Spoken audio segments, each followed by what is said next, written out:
Hello, Succession fans. It's hard to believe we're over halfway through the final season of our favourite drama about horrible people. My name's David Craig, senior drama writer at radiotimes.com. And I'm Abby, drama editor here at radiotimes.com. And we're here to talk about everything we've seen in season 4 so far. So that includes spoilers for episodes 1 through 6. You have been warned.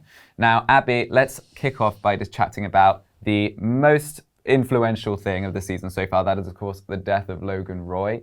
How do you feel that the show has adapted to its post-Logan era?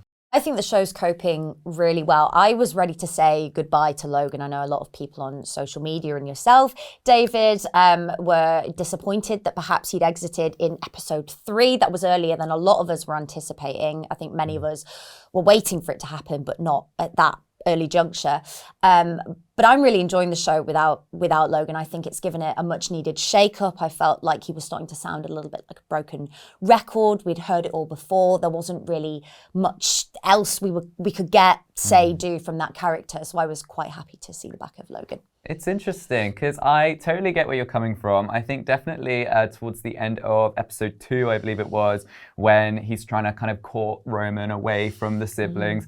I know what you mean. Like, we've seen this several times. He's, kind of leaning towards one child over the other. And, certainly maybe they were kind of retreading ground. But I just loved Brian Cox's performance so much. I just think every scene he was in was just electric. And I have to be honest with you, I have felt his absence in the previous 3 episodes. I've been missing myself a bit of Logan Roy, to be honest with you. And it was nice that he did get a little bit of a cameo appearance in episode 6 via that video footage that was filmed before his death. But still, it just didn't quite hit the spot. And of course, in the wake of Logan's death, the CEO bros have emerged. We have Kendall and Roman, who have stepped up to be co-leaders of the company. How do you feel that's going so far?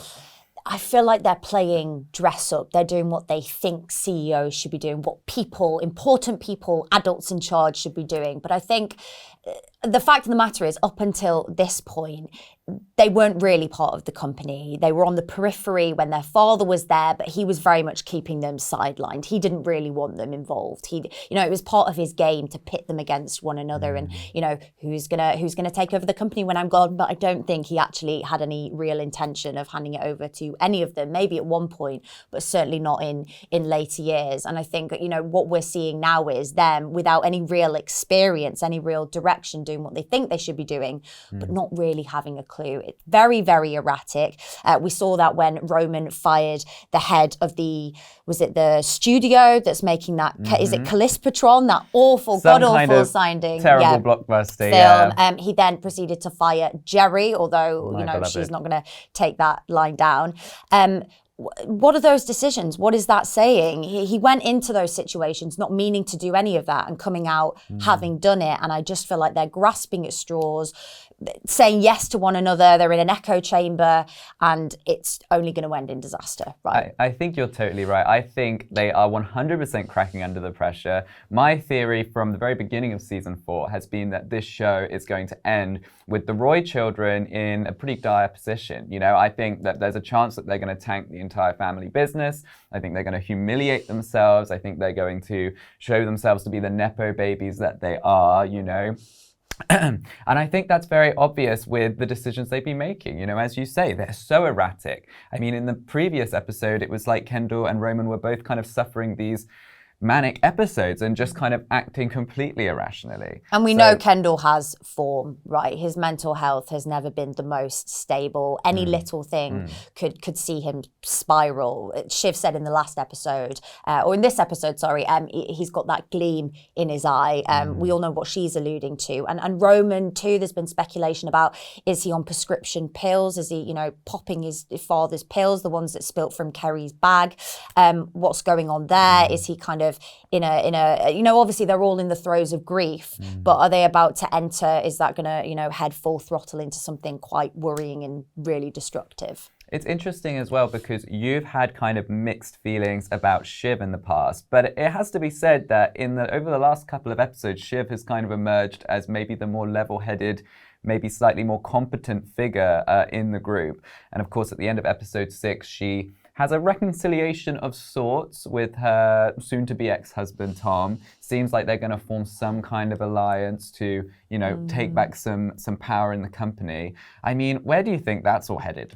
Shiv and Tom, I mean, what can you say? It's such a bizarre relationship. I think if Tom was to say to Shiv, let's give all of this up, renounce all power or money or wealth, just get a house out in the suburbs somewhere, live a happy, calm existence away from all of this, he would snap her. He wants that. I think he wants that. I think she's got no interest in that. I think he knows that. Because of that, he has to mirror her behavior with these weird games, biting. I mean, what was that about in the middle of the party? They're biting one another. And she says something really cruel to him, like, that's the first time you've made me feel something in a long time. She's exceptionally cruel to him, but he loves her.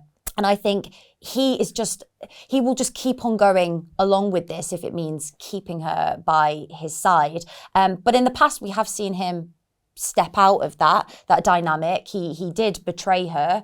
She hasn't forgiven him for that. I think she's still holding on to that. But I just feel like they possibly will stay together. I think she needs him as an emotional crutch. And I think he is unwilling to let her go. And obviously, she is pregnant with his child. Has that been confirmed that it's his child? I mean, it hasn't been explicitly confirmed. I'm thinking that for the purpose of the story, it would make sense if it was his. Yes. And I'm really interested to see what happens there, because I do feel like if she does go ahead with the pregnancy, if she does have the baby, we're going to see an instance of history repeating itself. Obviously the reason why the Roy children are all so awful is because they were raised in this kind of loveless household where they were constantly being pitted against each other.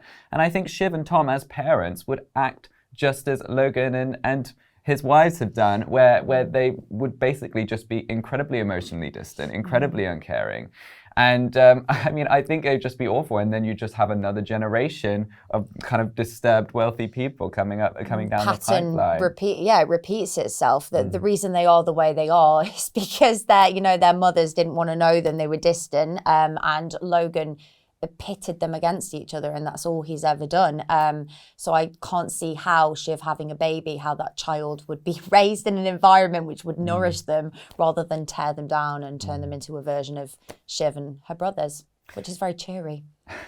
Well, to wrap up our discussion of Succession Season 4, let's just have a quick think about how things are going to end up. I mean, at this stage in the series, is it looking to you like any of these characters are going to wind up on top? Not necessarily just the family, but also, outsiders like Matsson, like my beloved Jerry. She's a queen. But yeah, what would you think? I can't see the head writer, creator of the show, Jesse Armstrong, and his team of writers. There are many people that work on this show. Delivering a happy ever after for them. I think that would be disingenuous. And I also think these people need to feel the consequences of their actions in a way that they haven't really felt thus far. So I think it's all going to end in disaster. It's all going to collapse. We might actually see Connor being the happy one. He's married now. Willa apparently wants to stick around.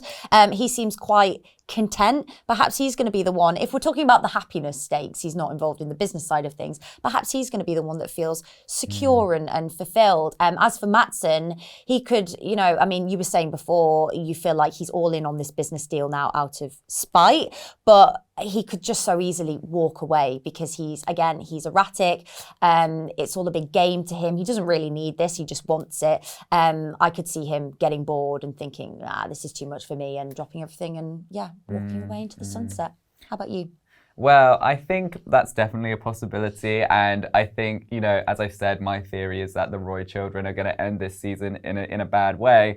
And I think Matsson pulling out of the acquisition would certainly just wreck things, because we've heard throughout the series from season 1 that Waystar Royco is just not built to last. It hasn't been future-proof. It's going to be redundant in 10, 20 years' time. So I think really that would be the worst thing for them. They don't know how to do business. And as you were mentioning, Jesse Armstrong is a very smart writer. His previous show, Peep Show, no bad deed went unpunished. And I really feel that will be the same case here. I think he's going to want to make this a bit of a morality tale about, eventually what goes around comes around. So I think that's my main prediction for how things will end. Now, that's going to draw to a close our discussion, our mid-season review of Succession Season 4. We'll be back a little bit later in the year with our thoughts on the finale. Can't wait to see what happens. We hope to see you then. For now, thanks so much for watching. Bye.